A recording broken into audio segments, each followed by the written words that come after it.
ქრონიკა FM. თამუნა აბშილავასთან ერთად. კომპანია დექსუსის დამფუძნებელი ივანე ცაგურია დაკავებულია პარლამენტში კომიტეტების შეხვედრები გრძელდება.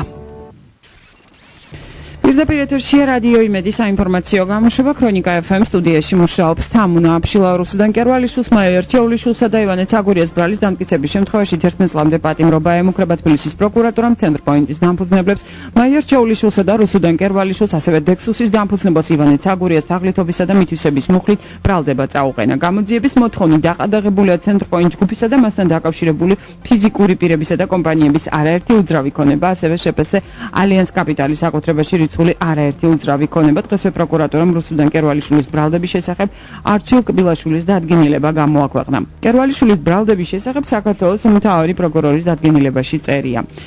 საქართველოს მთავარმა პროკურორმა არჩილ კბილაშვილმა განვიხილეს სისხლის სამართლის საქმე სამშენებლო კომპანია ცენტრპოინტ ჯგუფის წარმომადგენლების მიერ განხორციელებულ თაღლითობის ფაქტზე და მიიღე მხედველობაში, რომ საქმეზე შეკრებილი მტკიცებულებები იძლევა საფუძველს დასაბუთებული ვარაუდისთვის. რუსუდან კერვალიშვილმა ჩაიდინა თაღლითობა, ესე იგი წინასწარი შეთანხმებით ჯგუფის მიერ მათ საწინააღმდეგო მისაკუთრების მიზნით დიდი ოდენობის სხვისი ნივთის დაუფლება მოტყუებით. დადგენილებას ხელს აწერს არჩილ კბილაშვილი. აქვე აღნიშნავთ, ცენტრპოინტის მიერ შეუსრულებელი დაპირებების გამო დაზარალებულია 6000-ზე მეტი ოჯახი. თბილისის პროკურატურაში ბრალი უკვე გააცნეს პარლამენტის ყოფილ ვიცე-სპიკერ რუსუდან კერვალიშვილს, კერვალიშვილმა და მაერჩეულიშვილმა თბილისის პროკურატურა დატოვეს. მათთან დაკავშირებით სასამართლოს პროკურატურა შუამდგომლობით ხვალ ანზე მიმართავს. ჩვენ საშუალება გვაქვს რუსუდან კერვალიშვილისა და მაერჩეულიშვილის განცხადებები მოვისმინოთ. ბრალის წარდგენა, რომელსაც მე გავეცანი, დღეს პირველადა ვარ ამ შენობაში, ბუნებრივია ამ წუთში არანაირი კომენტარის გაკეთება არ შემიძლია, გარდა იმისა, რომ თავისთავად ცხადია ვითანამშრომლებ ყველა იმ ეპიზოდთან დაკავშირებით, რომელიც არის გამოძიების ინტერესებში და რაც იქნება სასარგებლო ადამიანებისთვის, რომელთა ინტერესებს ითვალისწინებს ამ შემთხვევაში წარდგენილი ბრალი. ერთადერთი კომენტარი, ვითანამშრომლებ ყველანაირად, რომ გამოსწორდეს ის მდგომარეობა, რომელიც არის კომპანიასთან მიმართებაში. დანარჩენზე კომენტარს ვერ გავაკეთე. ერთადერთი გამიკვირდა, რომ ეს მოხდა იმ განცხადების შემდეგ, რომელიც გააკეთა იუსტიციის მინისტრმა და ბატონმა პრემიერმა, რაც ითვალისწინებდა აღნიშნულ პერიოდში, წინასაარჩევნო მოცემულ პერიოდში, ესე იგი ეთყობა წარმოდგენა არის ესეთი, რომ დანაშაულის შესაბამისია განსაკუთრებული მდგომარეობისა. მეტი ვერაფერს ვერ ვიტყვი. არ ვცნობ დავნაშავეთ თავს, იმიტომ რომ ბოლომდე მასალებს არ გავცნობ.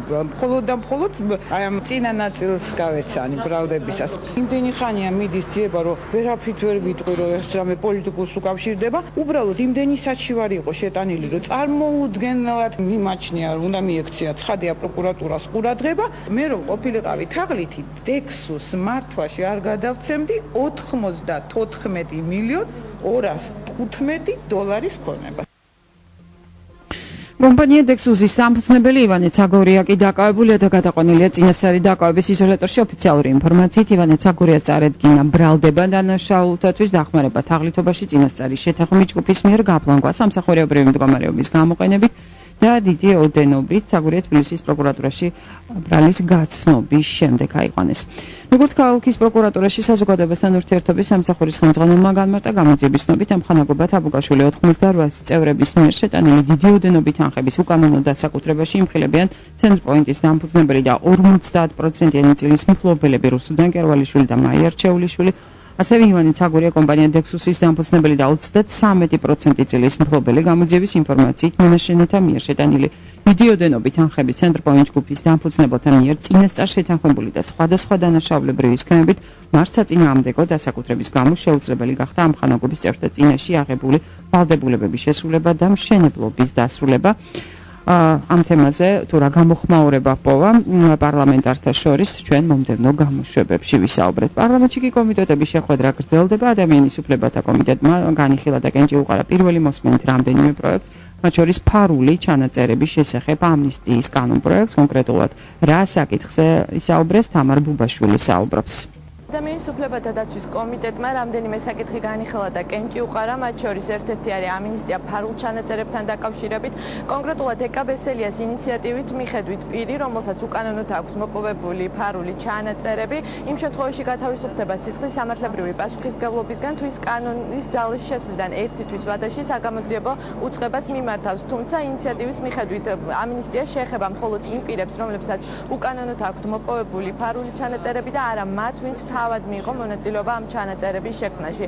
კიდევ რამდენიმე ინიციატივა განიხილა ადამიანის უფლებათა დაცვის კომიტეტმა. სისხლის სამართლის საპროცესო კოდექსში შედის გათვალისწინებულია რამდენიმე ცვლილების შეტანა. ერთ-ერთი ეხება ნივთმტკიცებების ამოღებას, კონკრეტულად კი სისხლის სამართლებრივ საქმეზე საგამოძიებო უწყების მიერ ამოღებული ნივთმტკიცება პროცესის დასრულებამდე კვლავ მფლობელს უნდა დაუბრუნდეს, მათ შორის მითითებული არის ავტოსატრანსპორტო საშუალება. ინიციატივის მიზნებში ასევე წერია, რომ ამ მუხლის ჩამატება გახდა საჭირო მას შემდეგ, რაც ბოლო პერიოდის განმავლობაში სისხლის სამართლებრივ საქმეზე ნივთმტკიცებად ამოღებულ სატრანსპორტო საშუალებებთან დაკავშირებით გარკვეული პრობლემები შეიქმნა. ამ და ასევე ამინისტიასთან დაკავშირებულ კანონპროექტი კომიტეტმა პირველი მოსმენით დაამტკიცა, ინიციატივებს მხარი უმცირესობის წარმომადგენლებაც დაუჭირეს.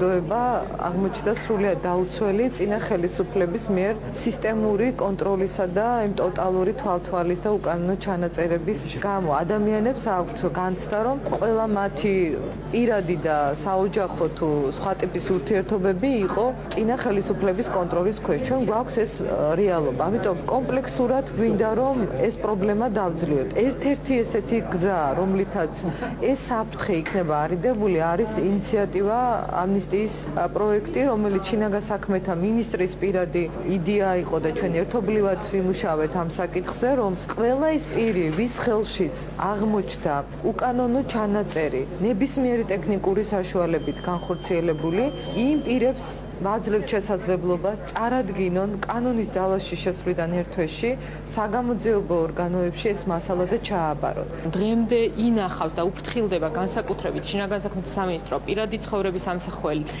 ვიდეო მასალას, რომელსაც ისინი აცხადებენ, რომ მათ გააჩნიათ. შესაბამისად, ამ პირობებში შინაგან საქმეთა სამინისტროს მხრიდან კანონპროექტის აღსრულება, რაც არ უნდა კარგი კანონპროექტი იყოს, ეს მიგვაჩნია, რომ ძალიან სერიოზულ კითხვის ნიშნებს აჩენს, მიუხედავად ამისა, ერთიანმა ნაციონალურმა მოძრაობამ დაუჭირა მხარი წარმოდგენილ კანონპროექტს, იმიტომ რომ მიგვაჩნია, რომ იმ შემთხვევაში თუ კი სრულყოფილი საკანონმდებლო ბაზა არსებობს და გამკაცრდება მიდგომები, ეს იქნება კონკრეტული სიგნალი ყველასთვის, რომ ადეკვატური დამსჯელობითი ღონისძიებები იქნება გამოყენებული. დასრულდა რამდენიმე კომიტეტის გაერთიანებული ხდობა, რომელმაც ოკუპირებულ ტერიტორიებზე მიმდინარე პროცესებზე, ასევე ეგრეთ წოდებულ ადმინისტრაციულ საზღვართან მომხდარ შემთხვევებსა და ჟენევის მოლაპარაკებების შედეგებზე ისაუბრეს. ამ შეხვედრას პარლამენტის წევრების გარდა საგარეო საქმეთა მინისტრის მოადგილე, ასევე რეინტეგრაციის დარგში სახელმწიფო მინისტრის მოადგილეც ესწრებოდნენ, როგორც საგარეო საქმეთა მინისტრის მოადგილემ დავით ზალკალიანმა განაცხადა, ერთ-ერთი საკითხი, რაზეც ისაუბრეს, იყო ჟენევის მოლაპარაკებების ბოლო რაუნდი, სადაც აფხაზური და ოსი მხარე გამოვიდნენ ფორმატის შეცვლის მოთხოვნით, თუმცა ისევე როგორც ქართულმა მხარემ, ასევე ზალკალიანის თქმით, ჟენევის მოლაპარაკებების სხვა წევრებმაც ამ მოთხოვნას მხარი არ დაუჭირეს. ფორმატი არის უმთავრესი ფორმატი, სადაც განიხილება ისეთი მნიშვნელოვანი საკითხები, როგორც არის ცეცხლის შეწყვეტის საკითხი, ასევე 2008 წლის 12 აგვისტოს ცეცხლის შეწყვეტით ნაკისრი ვალდებულებების შესრულება და სწორედ ის პროცესი, რომელიც მიმდინარეობს ოკუპირებული ხაზის გასწვრივ მხედველობაში მავთულხმართების თემა, ეს იყო ერთ-ერთი უმთავრესი თემა ბოლო რაუნდზე და სწორედ ეს მიუთითებს იმაზე, რომ არ ხდება რუსეთის მხრიდან ამ 2008 წლის ცეცხლის შეწყვეტის ხელშეკრულების საერთაშორისო ნაკისრი ვალდებულებების დაცვა. საინტერესო შეკითხვები იყო დასმული როგორც უმრავლესობის, ასევე უმცირესობის წარმომადგენლების მხრიდან. ნაკლები იყო, თქვათ, პოლიტიკური კამათი და განცხადებები, საქმიანად ჩაიარა და უამრავ დეტალში პარლამენტის სამი კომიტეტი და კომისია გაერკვა და თავის რეკომენდაციები, თავის მოსაზრებები გამოთქვეს. როდესაც პრემიერ-მინისტრი გაკვირვებას გამოხატავს, აი ჩვენ ვდგავთ ნაბიჯებს რუსეთისკენ და ისინი კიდე მავთულხმართებს ავლებენ. მე დამიტოვა შტაბ-ბინა ამ გამოსვლამაც, რომ იმიტომ გაავლებენ და კიდე უარეს იზავენ, რომ ყველა ის ფორმატი, სადაც საერთაშორისო თანამეგობრობა მონაწილეობს, მათ შორის ჟენევის ფორმატი, რამენაირად მოკლა.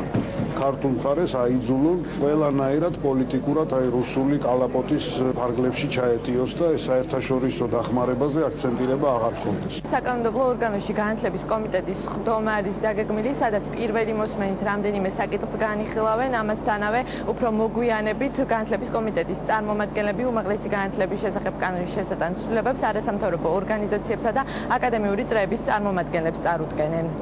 თამარ ბუბაშვილი საუბრობდა თემაზე. ამგვარი გახლავთ უახლესი ინფორმაცია ამ დროისათვის. რადიო იმედის მორიგი საინფორმაციო გამოშვება ეთერში 16 საათზე გავა.